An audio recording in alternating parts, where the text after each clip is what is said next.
नमस्कार, सबेनाई की खास खबर में मैं हूं वर्षा और नजर डालते हैं आज के विशेष समाचार पर।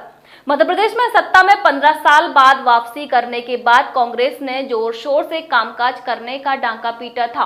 पूर्व सरकार पर गंभीर आरोप लगाते हुए कमलनाथ सरकार ने कई ऐसे फॉर्मूले लागू करने के लिए कहा था जिससे प्रदेश के सरकारी महकमे में कसावट लाई जा सके, लेकिन यह वादे सिर्फ कोरे कागज ही साबित हुए हैं।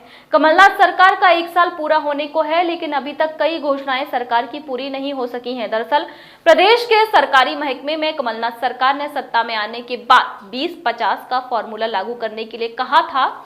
सरकार का वादा था कि सरकारी विभागों में कामकाज में तेजी लाने के लिए कर्मचारियों का रिकॉर्ड खंगाला जाएगा। जो सुस्त पाए जाएंगे उन्हें अनिवार्य सेवानिवृत्ति दी जाएगी, लेकिन बीते 11 महीने में किसी को भी अनिवार्य सेवानिवृत्ति नहीं दी गई है। मीडिया रिपोर्ट के मुताबिक सरकार ने 20-50 फॉर्मूले की कसौटी पर सभी ब्यूरोक्रेट्स को चुस्त, दक्ष और ईमानदार बता दिया है।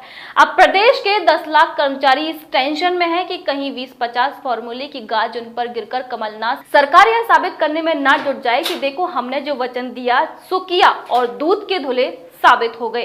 अफसरों के पापों की उन्हें सजा भुगतनी पड़ जाए। सरकार कितने भी प्रयास कर ले, मगर प्रशासनिक सूत्रों का कहना है कि किसी भी कर्मचारी को अनिवार्य सेवानिवृत्ति देना आसान नहीं है, क्योंकि कर्मचारी की हर साल चरित्रावली तैयार होती है। कर्मचारी को सूचना के अधिकार के तहत चरित्रावली को देखने का अधिकार भी है। लिहाजा कोई अधिकारी अपने अधीनस्थ की चरित्रावली में नकारात्मक टिप्पणी करने से कतराता है। जब किसी कर्मचारी की चरित्रावली में कोई नकारात्मक टिप्पणी ही नहीं होगी तो उसे सेवानिवृत्त कैसे किया जा सकेगा।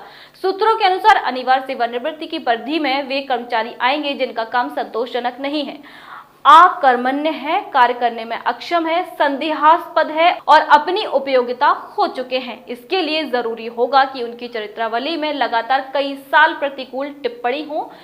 सबसे पहले 6 जुलाई को निर्देश जारी हुए जिसमें कहा था कि जिन कर्मचारी अधिकारियों की आयु 50 वर्ष हो गई है और सेवा काल में 20 वर्ष हो गए हैं, उनके कार्यों की समीक्षा की जाए। इसके बावजूद ऐसी समीक्षा रिपोर्ट नहीं आने पर 6 अगस्त को पुनः स्मरण पत्र भेजे गए। फिर भी यह रिपोर्ट नहीं आने पर अब 25 सितंबर को सामान्य प्रशासन विभाग द्वारा तीसरा स्मरण पत्र भेज दिया गया है। फिर अक्टूबर में चौथा रिमाइंडर भेज दिया गया था।